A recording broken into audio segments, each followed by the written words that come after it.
Sometimes we just have to go into things not knowing what the heck we're doing. And that's me right now making this video, but I just kind of feel called to do it. I always get stuck at this part, the beginning, on what to do and what to say, but I just have to go through it and push through it. So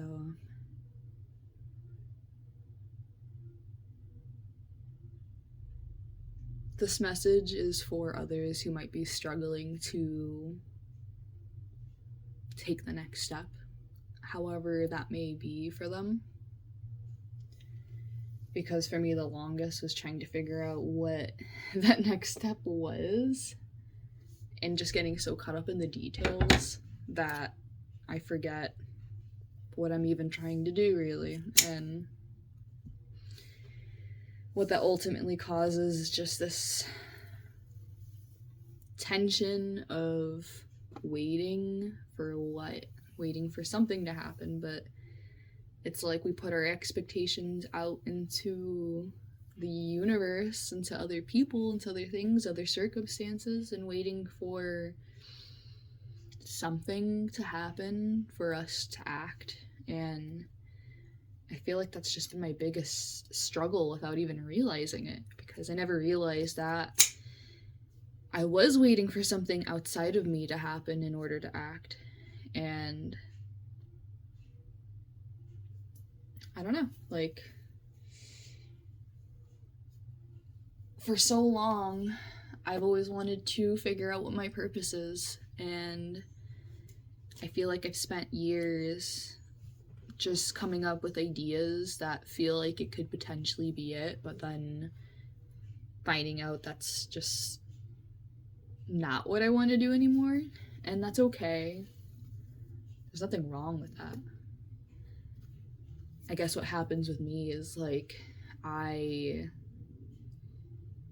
will choose to do something and maybe I get really excited about doing it, and then I tell someone that what my ideas are, like, oh, I plan to do something, so-and-so, ABC, and I may work really hard at trying to make that happen, but then something happens, whether that be my motivation or like an obstacle that may be outside of me, like waiting for someone or something to, again, happen, or maybe I just feel like it isn't my path anymore or my highest excitement, and that it's okay. Well, that's the thing. In the past, I never thought it was okay. I used to really just kind of see myself as a failure, because I should just be able to do the things that I say I want to do, right? But I think that's where I get messed up. I think that's where most people get messed up, honestly. And it lowers our self, in a sense, like, to our own perspective. Because if we see this in other people, we might judge other people for doing, like, bouncing around ideas or giving up on ideas, and when we do it ourselves, it makes us feel inadequate and discourages us from taking any more steps forward or starting a new project or sharing that with other people. And I feel like that was just like the theme of like my entire adult life, was just spending so much time trying to figure out what it is that I want to do. And when I did think that I knew what I was going to do, and spending a lot of time trying, like, to make that a reality, however it may be, and then giving up, like, it was a lot for me. I spent a good portion of my life, and I'm sure a lot of people do, ultimately beating myself down. And for everyone, that may look different, and that could be external, like looking at other people and beating them down, but everything really is a reflection of ourselves. So when we perceive someone as a certain way and we have a judgment on them and emotions come up and arise during that, chances are it's because we experience that ourselves, to ourselves, whether we're aware of it or not. So I don't know, like, lately I've been feeling so called to just be creative. And that's something that I've always just been really, really good at. I've always been super passionate about being just a creative person. Like, I want to say like an artist, but even that I feel like is kind of too defining.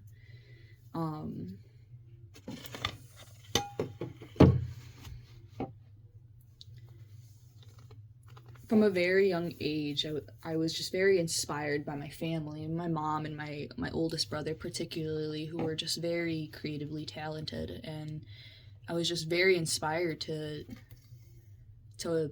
be that way as well. So I did, and it was just so easy for me to just flow into that reality. You know, I drew and created such amazing pieces at such a young age, at like with incredible accuracy, and just like, and I'm not trying to be like boastful about it, because the truth is, like, that was just like a talent or like a skill that some people may say like, oh, you were born with. It was just something that I felt just came very natural to me, and I wasn't a perfect artist coming out of the womb. I wasn't like Picasso or Van Gogh just making incredible art pieces. But, you know, when you looked at me and you looked at what I was creating, it was just like evident that that's the direction I had the potential to go into. But me being raised in a somewhat traditional, conservative, Christian, immigrant household, I have a lot of expectations put on me, being one, the oldest daughter, and two, just like the society we live in here in America. So, you know, I just had a lot of preconceived ideas implanted in me from a young age. And as I was expressing myself through creative acts, mainly by drawing or coloring or crafting, like, and that was fun and all, I was just constantly reminded that being an artist isn't a career, that it's a hobby. And, you know, with just that being echoed to me, it became something that I believed in, that I would never be able to be an artist and live comfortably or successfully, or however, like, we want to have like our definitions of things. Like, most people want to be like, oh, success and accomplishments is like in money. So like, that's what I perceived it as. Like, I wouldn't be able to make money as an artist unless I was quote unquote dead. So I kind of just let that go and let that be what it was everyone was telling me to be. Like, it was just a hobby. And my passion for creating just kind of like sizzled and dimmed down over the years. By the time I was in high school, I was just doodling as an escapism, like at school or whatever. And it was just like never something that I actually did for fun anymore, or like as a passion. And like, I almost completely like let that go. And I don't know, like, I want to say over the past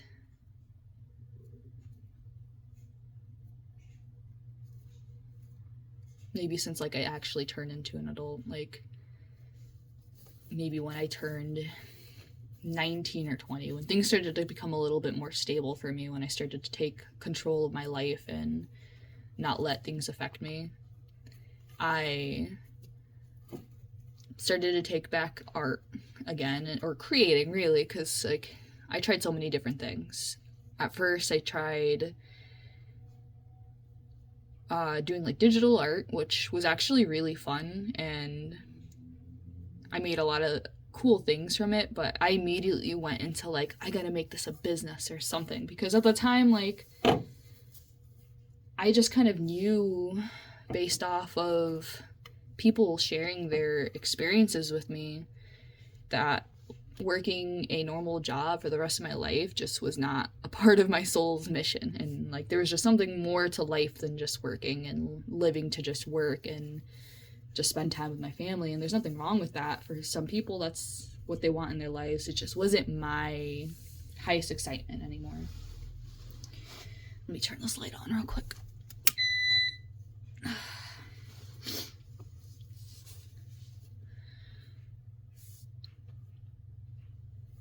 So I did some digital art, which was fun when I was just creating to just create. And don't get me wrong, there's a huge learning curve to being someone who just sketches and colors to taking on a whole beast of creativity on technology the way that we do. But I was like, okay, I gotta start doing something like right away, almost like forcing something to happen, if that makes sense. And I started taking commissions. At first I started taking commissions kind of like for free because I wanted to practice. But that became very overwhelming very fast, and then it just wasn't what I was like excited to do, because now I'm not creating what I want, like what my soul wants to create. I'm creating what other people want to create. And again, there's nothing wrong with doing that. It just wasn't my highest excitement. So without realizing, that kind of really like squashed my creative flow and inspiration and motivation to keep creating that way. So I stopped, and it is what it was. And I tried so many other things after the fact. I even tried like making dog collars, which I have done, and they were great, but again, it just wasn't my passion. And that's okay. I don't have to get bent out of shape for not following through with something like that. But this happened like several times, that like over time, like it made it hard for me to take steps into the direction that I felt like I should go.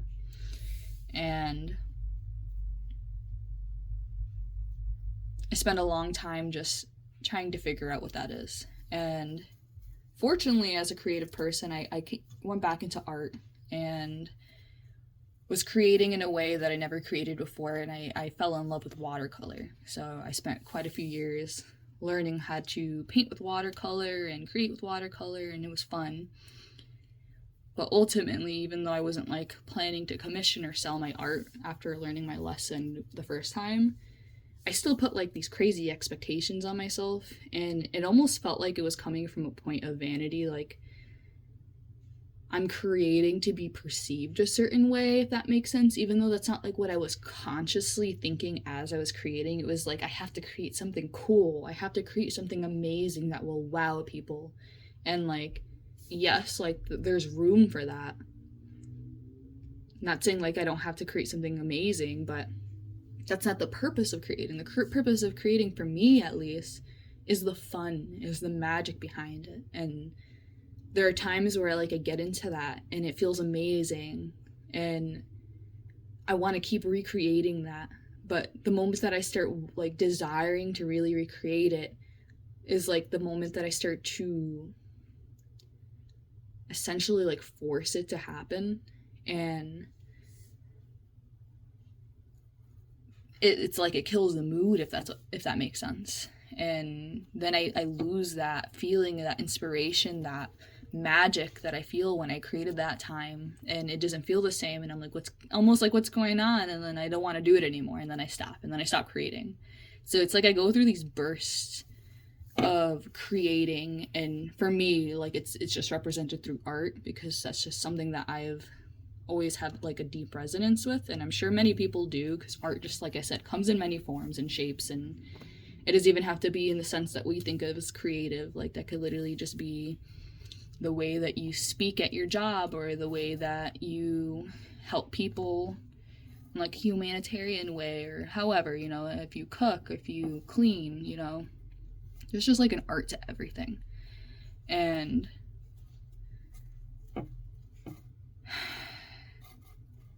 I have been going through like these crazy revelations recently, And a lot of it has been telling me, like, yes, you're on the right path, because I have been dissolving these expectations, I'm saying expectations, even though, like, I didn't, like, just sat here and expected myself to be, like, a fine artist or to paint a certain thing a certain way. Like, it just happened subconsciously. Like, I had so many sketchbooks and stuff that, like, I would be so scared to, like, create something in, because I'm, like, expecting perfection, even though, like, the point is to just practice and have fun. And sometimes, like, masterpieces come out of, like, doodles, and, you know, it's like I was just so scared to see it unfold that it prevented me from even creating. And if I did create, it was like, it almost feels like it was, like, subpar. So I've been reading The Creative Act by Rubin, which I highly recommend to any creative person in any regard. Like, you don't have to be an artist to read that book. Like, it is 100% applicable to every aspect of your life. But it's especially helpful for creative people who might be struggling similarly to me.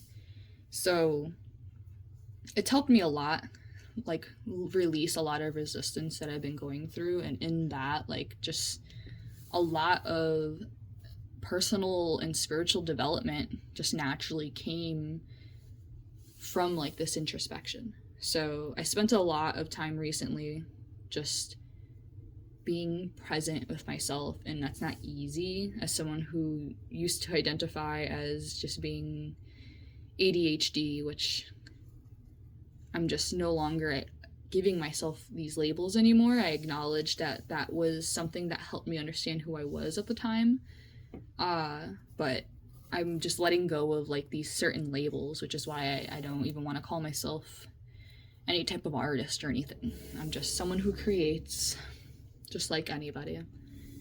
And my inspiration and desire to create, like, exploded after going through these steps of dissolution. It's not even like that I just, like, completely cracked open and became a brand new person. It was like these small little persistent actions just started to compound, and it started very, very, very small.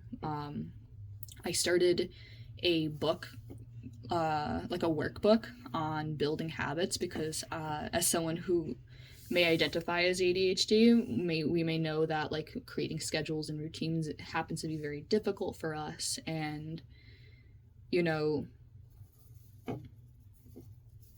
we're like a little bit more on the spontaneous side, which has its benefits, but the cons is just no structure. So I wanted to build some structure in my life because I felt like I had none of that. And I wanted to build some good habits and become more, like, aware of, like, these bad habits that I'm not even conscious of. So I started a workbook that, you know, they recommend starting off small, like, so insultingly small. But the point is to be consistent, because when you show up for yourself that way, you build confidence and you're like, okay, I got this. And for me, that insultingly small step was just a small breathing exercise. And don't get me wrong, like, I am extremely aware of law of attraction, of chi, of energy, of Reiki, of prana, of power breath, and a lot of things that go on spiritually within ourselves, within the cosmics, and just, you know, but as we all experience, it's very easy to forget, especially when we're, like, in the thick of the 3D reality that we live in. So, you know, to anyone who knows me, or maybe who has an in-depth, like, spiritual understanding, may feel like a 2-minute breath work exercise twice a day is kind of like an insult. Like, I know how to breathe. Of course I know how to breathe. But I did it anyways. And it has you reflect, you know, how you feel during it. Did your focus improve? And you know, you don't really notice much of a difference at first, but you do that for the first week, and then the second week, it was another grounding. You know, the whole point is to be more present, because once you become more present, you start to notice, and that's the point, is just to notice these things that you don't notice, because you spend most of your time filling your consciousness, your mind up with thoughts and things that are just going on in the world that, you know, you don't notice these things that you're doing. So, you know, one thing I realized as I was doing those breathing exercises, how much of a shallow breather I am. Like, existing in my life, as I'm going about my life, if I'm driving to work, if, you know, I'm listening to someone, if I'm watching a video, like, whatever the case may be, I would breathe so shallow, like, almost like as if I'm, like, hardly breathing. And I'm like, why am I like this? Oh my gosh. And that, like, really changed the way that I started to become aware of myself. Like, that was just one step, and like every step after was kind of like building off of that. The next one was like a 5 4 3 2 1 technique. You may learn this like in therapy or like as a grounding exercise when you're having like anxiety. But you look for 5 things in your environment, you feel 4 things in your environment, like you feel how soft maybe these socks are, how smooth my skin is, how rough this cord may be. You listen for 3 things, you hear, you smell 2 things, and then you taste 1 thing. And like the whole point is just for you to like be grounded. Like, and the exercise has you think about, how can I apply this in my life? Can I apply it in a set, like when do you feel like it would be more beneficial? And for me, that happens to be driving, because I commute not too long, but it's a decent amount of time to work and back, and it's just so easy for me to be an autopilot in that moment and just think about all the things that are going on in my life, or to get super mad at people for driving on the road, or like whatever it may be. Driving is like the easiest way for me to become hypnotized and for me to fall into these like thought patterns that don't serve me. So I would use it during that time, and it really changed the way that it made me aware of my thoughts more. And that's the whole purpose of like that book. I'll put the link or name or whatever of the book in the description if anybody wants to use it and benefit from it. I'll just resource everything I happen to refer to in the description for you guys. So, you know, it took a lot. These are just like these small things. It wasn't just that book. It wasn't just the 2 books I mentioned. It was a bunch of things that happened to happen at the same exact time that all were steering me into this direction. And my soul and my body, as I start creating in this like non-expectational way, is like dancing for joy. It just feels so great, and so like I just feel so exhilarated and so alive. And I've been doing that for the past couple months, but as I'm going through this, I guess they can say like habits, old habits die hard, or however that phrase may be. You know, I start feeling like, I guess, doubt, and this is very recent. Like, and I don't want to say doubt in the sense like, oh, I don't want to create anymore. That is still my highest excitement. That is still something I'm so passionate about and so excited to do. But what ultimately started to happen was, I'm like, what's the point of this?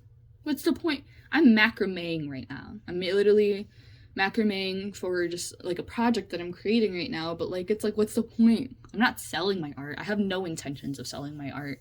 I mean, if someone wants to buy it, that's great, but I'm not trying to be someone who sells my art. That's not the point.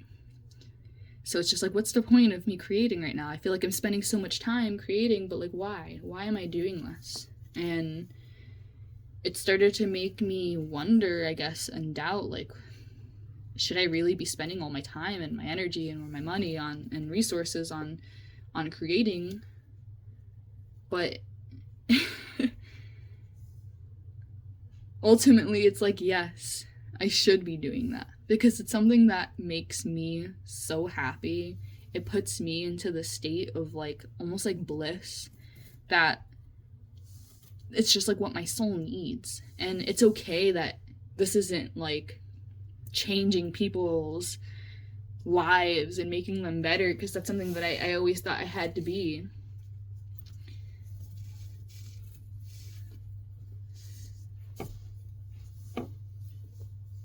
I always thought that it had to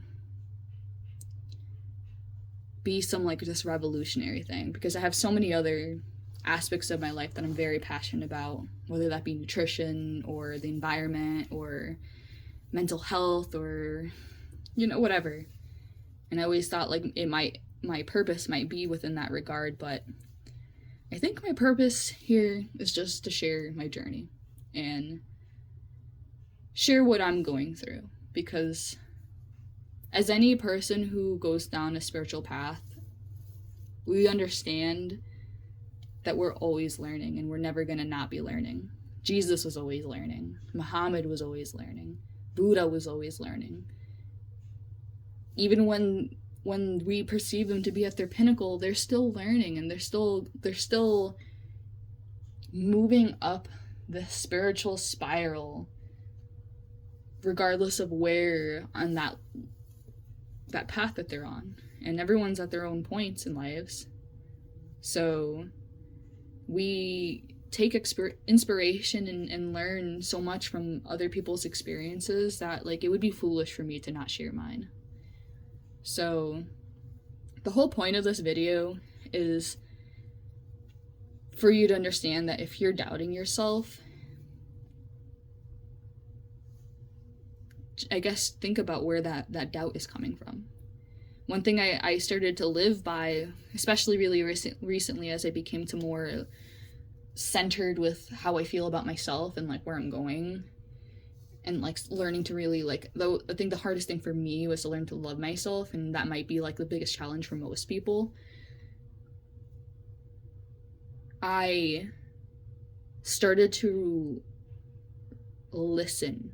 I started to be more quiet, and meditating has been so hard for me because my mind just goes everywhere. And if you understand Buddhism or really any religion that goes inward, or spiritual practice that goes inward, you understand that our brains are just designed to be this way. Our brains, the monkey mind, that's its nature to be everywhere. But we just have to be compassionate with ourselves instead of like cruel, because I feel like I was always just so cruel to myself. Like, why can't I just sit here and meditate? Like, that's not compassionate. I'm not making a friend of myself by being rude or passive aggressive, or to some people they might be truly aggressive. But by going through that and like being more centered and stop focusing on just like this external noise, like I spent so much time on my phone that like I really started to, I seriously put child lock stuff and parental supervision things on my phone for me, so that way I can like get out of this habit of like stop opening up Facebook, stop opening up YouTube and spending hours on it. It's like I wouldn't even be aware by the time I spent hours scrolling. I'm like, oh shoot, I just spent so long on this. And then you don't feel good doing that. So, you know, I had to do all these things for me to like listen to myself, to finally sit down and listen to myself. And as I started to listen to myself, it was like kind of hard to tell, because obviously it's like your thoughts and it feels like it's your thoughts. But I started to like get this intuition, and that's what will start to happen if you haven't already. Like I get intuition, but it's like it wasn't consistent before, and now it's consistent. It's like now I'm not just picking up the phone whenever I want. Now it's just like a two-way communication with my higher self all the time. So it was weird because like I said before, it was like the intuition came to me when I wanted it more than like just whenever. And as I'm living my life, I'll like hear this thought, like, do this now. Like, and what I started to do was to just do it right away. And it was always like within benefit for me. And it may be something small, like, oh, take a shower now. And it's just like, okay, I was going to shower anyways, just not right now. But sometimes it's better for things to be happening the moment that you feel that than to wait. And oftentimes if I have a thought, like start to create now, and then I wait a little bit, there might be other thoughts that come afterwards. And that could be like, oh, you don't have to create now. Or like do this instead. Or, you don't even want to make something else. Like, however that may be, I started to realize that all the thoughts that preceded the first thought was just my mind, and the first thought was my higher self. So once I started to distinguish these downloads coming in, because it wasn't just, oh, I'm thinking to just think, or like whatever. Sorry, I'm in New England where it gets dark at 4. So the sun has been setting it's been 30 minutes and it looked like it's gonna be nighttime soon. Let me try this.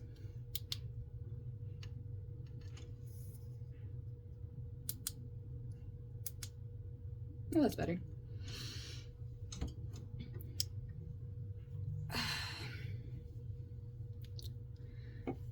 When you start to identify these thoughts and work with it, it almost feels like you're like your higher self, which is still you, is just like dancing for joy, like yes, like you're listening, you remember, and you know, everything that comes through is always like within benefit. So that's kind of why I'm doing this, because one thing that has been so prominent as like this download is to share my story, and I've been so scared to. I've been so scared to, because I have like this most people, we might be shy, we have this like perception of ourselves, and we're scared to be perceived, and you know how that may be in the world. But it's just like I gotta let that go, and like this is just me doing it, and I hope by me doing it, it's inspiring you to do it, for you to, and however that works for you. You know, you don't have to make videos, that might not be for you.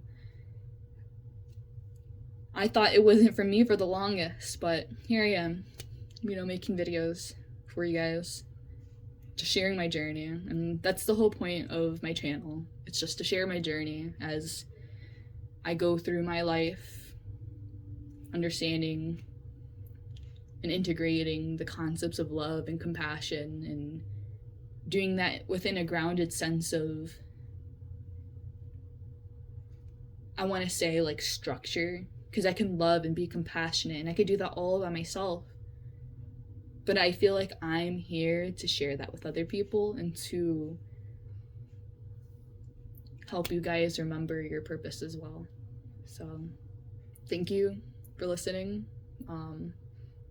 This was totally off the bat and took me some time to get here, but I'm glad that I'm finally here. So I'll catch you at the next video. Thank you.